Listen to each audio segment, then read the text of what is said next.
أعوذ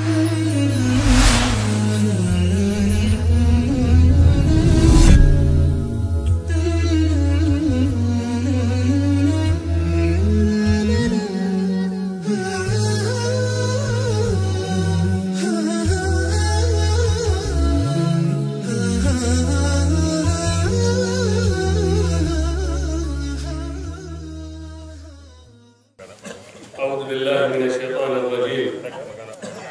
بسم الله الرحمن الرحيم. الحمد لله رب العالمين، والصلاة والسلام على أشرف المرسلين محمد بن عبد الله وعلى آله وأصحابه أجمعين ومن تبعهم بإحسان إلى يوم الدين. بيانك السلام عليكم ورحمة الله وبركاته.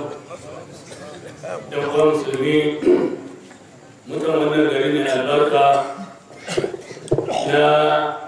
Gawo a wannan karkara ta Filinge, wanda Allah ya kaddare haɗuwar mutum jiya malamai suna ta ba da darussa masu amfani. Gama Allah ya kamu wannan dare na biyu, kuma ina ganin shi ne ƙarshen haɗuwar mu, sai kuma idan Allah ya sake sada abin da sauran rayuwa. A takaitan takaitawa, magana ta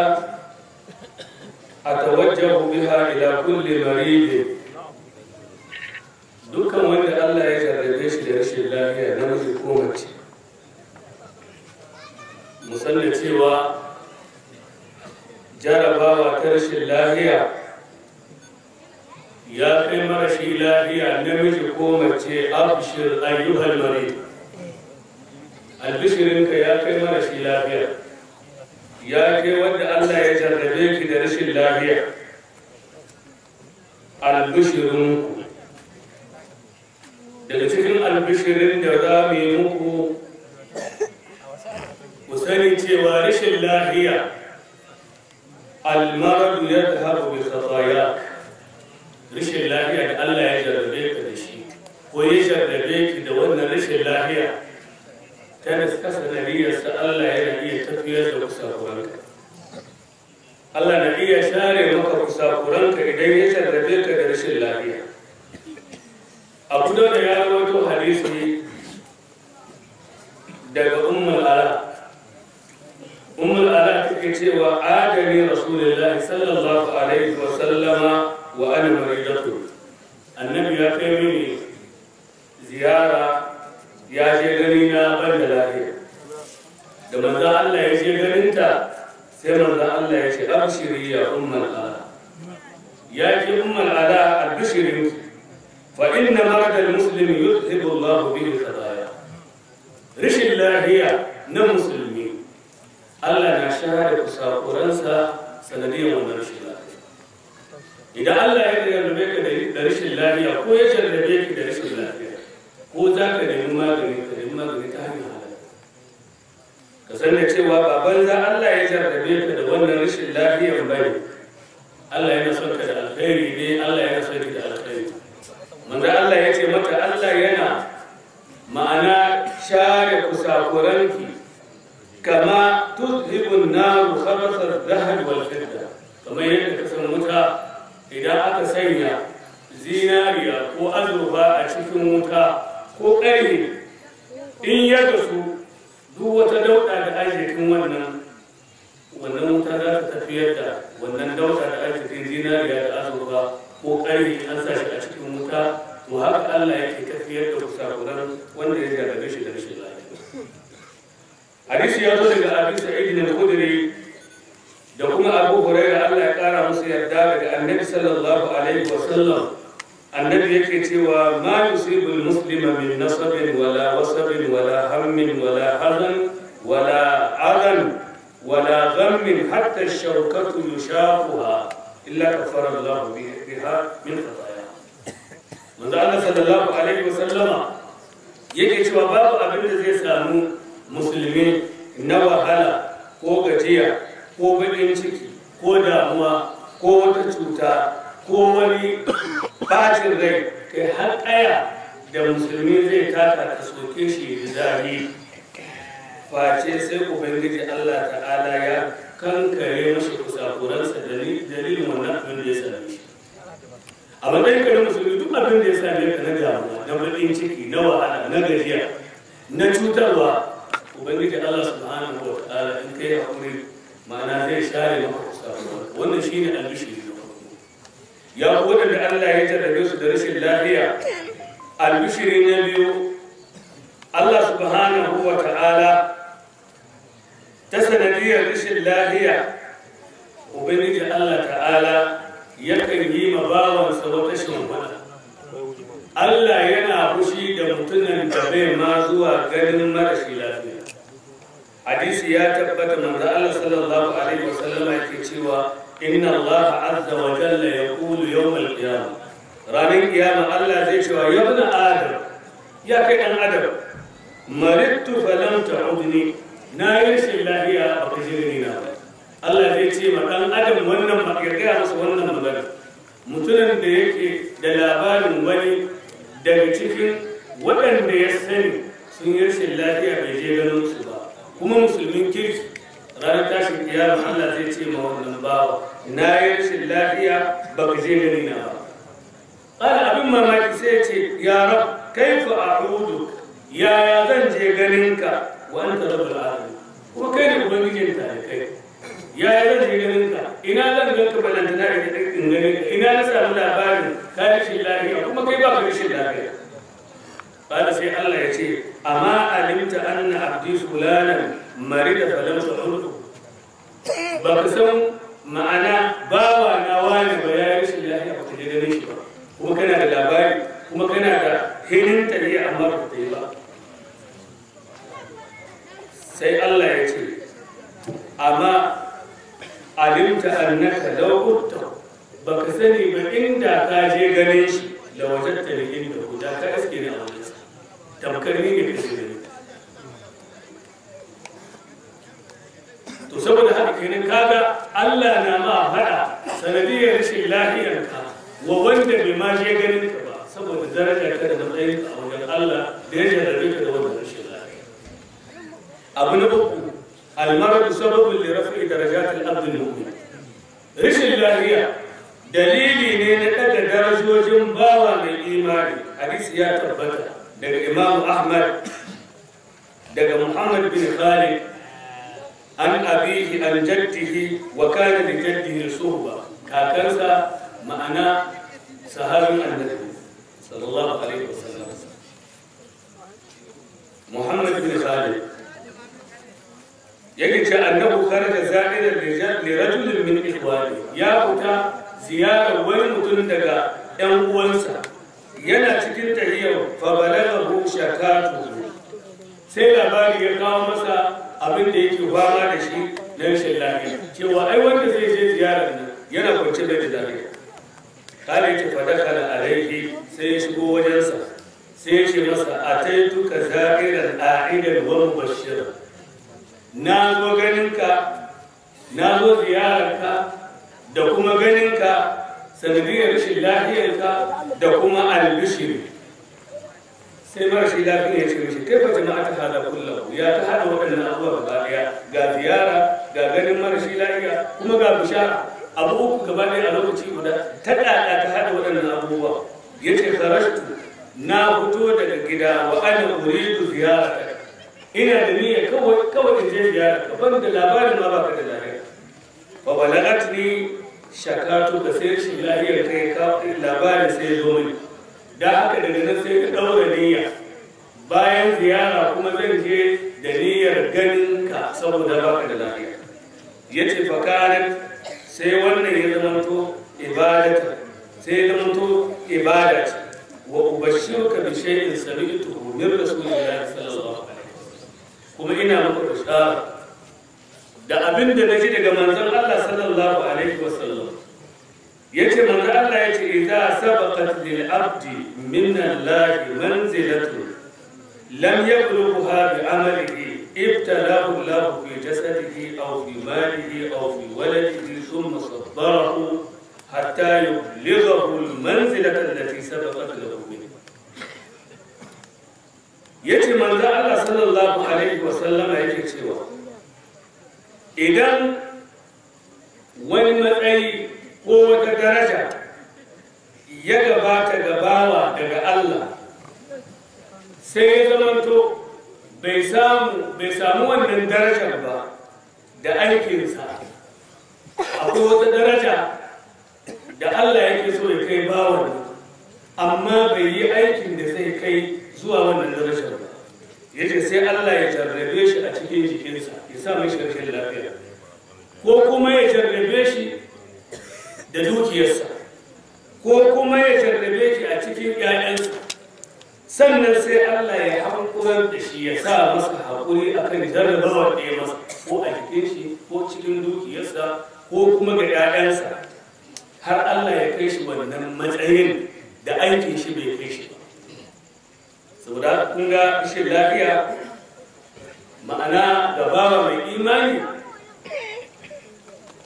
ba wai abin kyama ba ne. In Allah ya jarrabe ka da rashin lafiya a matsayinka da mai imani, ka sa da ranka wataƙila akwai alkhairin da Allah yake so. Abu na hudu, maraduka unwanin muhabbatin lahi ta'ala, rashin lafiyarka wata alama ce da ke nuna Allah na son ka. Akwai da hadisin da Imam Tirmidhi ya fitar, hadisin Anas, Allah ya kara masa yadda yake cewa manzon Allah sallallahu alaihi wasallam yake cewa inna idama jazaa'i ma'a idamil bala.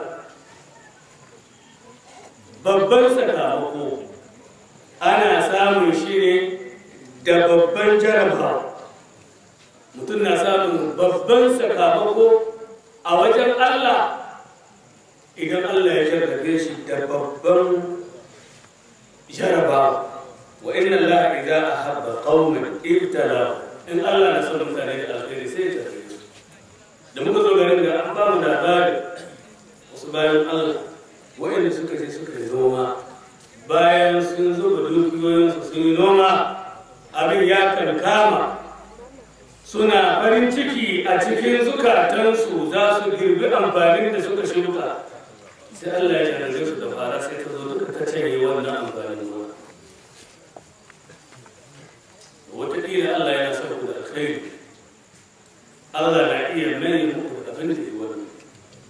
Don haka ba man da iya fara da wanda Allah ya jarrabe shi ya yarda da jarrabawar da Allah ya yi masa, ya yarda abin daga Allah ne, kuma wataƙila ma alkhairi ne da shi, ya yarda ya amince ya mai da al'amari ga Allah, to yana da sakamakon wannan yardan da ya da mai da al'amarin da ya ga Allah. Amma in ya kama kame ya dinga bin bokaye, ya dinga bin malaman uku, shi bai yarda da Allah ya kaddara mai abubuwan ba, a'a ai baki ne, sanmu ne, ai wani ne ya sa ni gaba, bai son in ci gaba, bai son arziki na, ya manta da Allah. To Allah subhanahu wa ta'ala ya ce, manzo Allah sallallahu alaihi wasallam ya ce wa man sakhata falahu sakhatu, wanda yayi fushi da jarraba da Allah ya masa, yaga cewa ba Allah ya yi mishi bane wani na yi masa, to wannan fushi ya tabbata a gare shi. Anas Allah ya kara masa yarda yake cewa manzo Allah sallallahu alaihi wasallam yake cewa idan arada Allah bi ayatihi alkhayra ajjala lahu al-uqubata fil dunya. Idan Allah na nufin bawarsa da alkhairi, to tun a nan duniya sai Allah ya gaggauta masa, ma'ana sai ya gaggauta masa da jarabawa, ya dinga ɗanɗana kudashi, ya dinga ɗanɗana kudarsa kuma yana haƙuri. Allah ya jarrabe shi da rashin lafiya da talauci da yana kasuwanci abu ya cin gaba, duk yadda ya zuya al'amuran ba su ta yaya da suke so, yadda yake so, abubuwa sun shige mai cikin juna, ya rasa abin da ke mashi daɗi a cikin duniya. Akwai wasu kusakuran da inda zai je da su wajen Allah, waɗannan kusakuran suna hana ya samu rahmar Allah. Amma sai Allah ya dinga jarrabar shi, ya dinga gaggauta masa ɗaukuwa tun a nan duniya don a share masa hanya. Kusakuran nan waɗanda inda ya mutu da su ya je da su wajen Allah, suna iya kange shi game da samun rahmar Allah, tun daga nan sai ya zubar da su. sai ya je wajen Allah safiya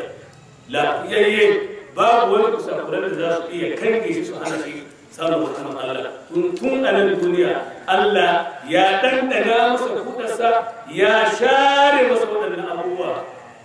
yanzu kawai hanya ce direct wanda zai ce zuwa ga samun rahman Allah subhanahu wa ta'ala a matsayin ka na bawan Allah da imani dole ka san da wannan wa idza arada Allah bi abdihi sharra in kuma Allah na nufin sharri ga bawansa amsaka anhu bi dhanbi sai Allah ya kame gare shi da zunubinsa hatta ya wafi da bihi yawon kiyama ya ta cin kara shi babu baka komi na tafiya normal al'amura na tafiya yadda yake so kasuwanci na tafiya yadda yake so amma duk abin da yake samu na arzikin da Allah ya bude masa ba abin da yake yi shi sai sabon Allah ya yi zina ya sha giya ya tara ɗan ƙwaya ya tara makaɗa ya tara mawaƙa a yi ta saba ma Allah yana ciyar da dukiyar tashi kuma abubuwan Allah ya buɗe masa suna waɗannan abubuwan da yake na sabon Allah al'amura suna zo masa yadda yake so komi ga shi normal ashe Allah sharri ne yake so da shi yana ta tara zunubi sai ya je wa Allah da tubinnai na zunubai a sama da su ci kukiyar shi ma'ana su ɗaure shi su je mashi da haka a matsayinka na bawan Allah abu na biyar da Allah ya jarrabe ka da rashin lafiya mara duka tsariƙuka in sha Allah ta'ala ila aljanna rashin lafiyar in Allah ya so shine hanyar ta zuwa aljanna Allah ta'ala ya ce wa la nabluwannakum bi shay'in min al-khawf wal-ju'i wa naqsin min al-amwali wal-anfusi was-thamarat Allah ya ce wa bashir as-sabirin alladhina idha asabatuhum musibatun qalu inna lillahi wa inna ilayhi raji'un Allah ta'ala ya ce ulaika alaihim salawatun min rabbihim wa rahmah wa ulaika humul muhtadun Allah ta'ala yake cewa za mu dinga jarraban ku da wani abu na tsoro Allah ya jarrabe ku da rashin zaman lafiya da tashin hankali da tsoro da yunwa da tauyewar dukiyoyi talauci ya addabi mutane da cututtuka da kuma ma'ana 'ya'yan itace sai Allah ya ce masu haƙuri ta musu bishara su wane ne waɗanda in musiba ta same su ba su cewa wani ba su cewa wani ya samu kaza ba su ce a'a ka zare a'a ai na san wani ai wance ce ai ka zare duk musibar da ta same su sai su mai da al'amari ga Allah inna lillahi wa inna ilaihi raji'un mu da mun tushe mu daga Allah kuma zuwa ga Allah subhanahu wa ta'ala za mu koma zuwa ga Allah ta'ala za mu koma duk mutumin da ya rike Allah wallahi ko mutum ya sa ka da sai ya yi kunya Allah da kai shi yake cewa man adali waliyan faqad adantuhu bil harb duk wanda yake zai kiyaya da masoyina to ina sanar da shi ba da shi zai yi ba ni da shi za mu kara akwai wanda ke sai kara da Allah amma mutane sai su bar alaƙar su da ubangiji Allah ta'ala in kaga mutum yana alaƙa ya kulla alaƙa mai kyau tsakanin shi da Allah to ya ci wani amma in dai yana cikin wadata babu ruwan shi wani sallar ka dai sallah dai bai tsaya yi ta yin Allah wani da an gama sallah kamar dai wanda aka sa allura aka soke shi ya tashi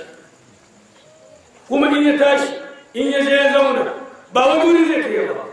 ya tsaya yayi ya ganawa ce da ubangijinsa bayan an sallame ya tsaya yayi azkar nami ba jikin shi kariya wanda inda wani mugu zai nufe shi da wani abin nan wani ake cewa wani sharri ko wani sihiri Allah zai kare shi da jari ya kare kansa mutum nawa ne ke tsayawa bayan an gama sallah ya ce astaghfirullah astaghfirullah astaghfirullah Allahumma anta as-salam wa minka as-salam tabarakta ya dhal jalali wal ikram لا إله إلا الله وحده لا شريك له له الملك والحمد وهو على كل شيء قدير اللهم لا مانع لما أعطيت ولا معطي لما منعت ولا ينفع ذا الجد منك الجد لا إله إلا الله وحده لا شريك له له الملك وله الحمد وهو على كل شيء قدير لا إله إلا الله ولا حول ولا قوة إلا بالله ولا نعبد إلا إياه له النعمة وله الفضل وله الثناء الحسن لا إله إلا الله مخلصين له الدين ولو كره الكافرون. سبحان الله سو 33 الحمد لله سو 33 لا إله إلا الله وحده لا شريك له له الملك وله الحمد وهو على كل شيء قدير. سو 33 قل هو الله ده بسم الله طوعا يا قل أعوذ برب الفلق ده بسم الله طوعا يا قل أعوذ برب الناس ده بسم الله طوعا يا الله لا إله إلا هو الحي القيوم زوا الشيء متنوتي وإن ما يحصل لسان بعد إيه كاري كان كذا الدعاء عندما الله صلى الله عليه وسلم يؤمر شيكا قاسوا أذكار النبي صلى الله عليه وسلم قا أذكار الصباح والمساء قا أذكار النوم متنوى كيس دم متنن دي يسألي وأن أبوه والله سأل الله يسألي سيدي ذكر شر من شر أما متعني سيكا متن ده أنزل لما صلىها سيكاش يقوم جيه يزون بقى بند زي يبنى صلولا ينا كلم توك توك ينا كلم فيسبوك ينا كلم سيدي منتي 30 أبا أي ينا كلم salula amma bai da minti 20 da zai tsayawa ma'ana ne waɗannan addu'o'i domin kare kansa daga sharrin masu sharri. saboda haka mu ji tsoron Allah. Allah ne yake zai jarrabe mu. Manzo Allah sallallahu alaihi wasallam bai bar duniya ba duk abin da yake alkhairi ne sai da ya nuna al'umma, duk abin da yake sharri sai da ya tsoratar da su. A gurgushe waɗanda in wata musiba ta same su sai su ce mu na Allah ne mu zuwa ga Allah za mu koma. Sannan muna tafiya a gurguje manzo Allah sallallahu alaihi wasallam yake cewa yawaddu ahlul afiyati yawmal qiyamati hina yu'ta ahlul bala'i thawaba law anna juludahum kanat uridat fi dunya bil maqarid. masu lafiya a ranar tashin kiyama idan suka ga ana biyan marasa lafiya sakamako saboda irin abin da za su gani na lada da ake ma'ana nan kama waɗanda Allah ya sharrabe su da rashin lafiya suka yi haƙuri za su yi burin ina ma dai su a ce a duniya fatun jikinsu masu narke saboda da rashin lafiya don su samu. amma wai za ka ga wani Allah zai jarrabe ɗan uwanshi da rashin lafiya wai yana mana wai yana jin daɗi. kai kana jin daɗi Allah na nan na share masa kusakurai kai kuma ana narka ma zunubai. sannan mu sani abu na biyar ko na ƙarshe husnul khatima kyakkyawan cikawa. ya ku bayan Allah ku gaya ma duk mutumin da Allah ya jarrabe shi da rashin lafiya kada ya yi ciki. in Allah ya jarrabe ka a matsayinka na musulmi da rashin lafiya kan kai baƙin ciki da jarabawa da Allah. la'allaka inda Allah manzilatan la tablugha bi amalik. wataƙila kana da wani matsayi a wajen Allah wanda aikin ka bai kai ka zuwa ga wannan matsayin, amma saboda Allah yana son ka da alkhairi fa ma yazalu Allah yabtalika bi hikmatihi bima takra. baya kushewa Allah na jarraban ka da hikimarsa da abin da baka so, wa yusabbiruka ala mabtalaka bihi. sannan yana baka haƙuri, yana son ya ka haƙuri akan abin da ya jarrabe ka da shi hatta ka bada dukkan manzila har ka samu kanka a wannan matsayin. falimata da hada to mine abin da yake mine abin da wani dalilin rashin lafiya da Allah ya jarrabe shi sai ya rinda saboda maganganu. wani rashin lafiya in ya kai inda ya kai saboda rashin imani abin ya dame shi ya gwamnati ma ya kashe karshe. a yanzu ake bani labarin wani Allah ya jarrabe shi da rashin lafiya sai yana haƙuri ce shi wallahi sai ya kashe karshe saboda rashin lafiya. yanzu ranar ana nan sai aka zo aka iske cikin gida da ta ya mutu da Allah ya jarrabe shi da rashin lafiya ya kasa haƙuri.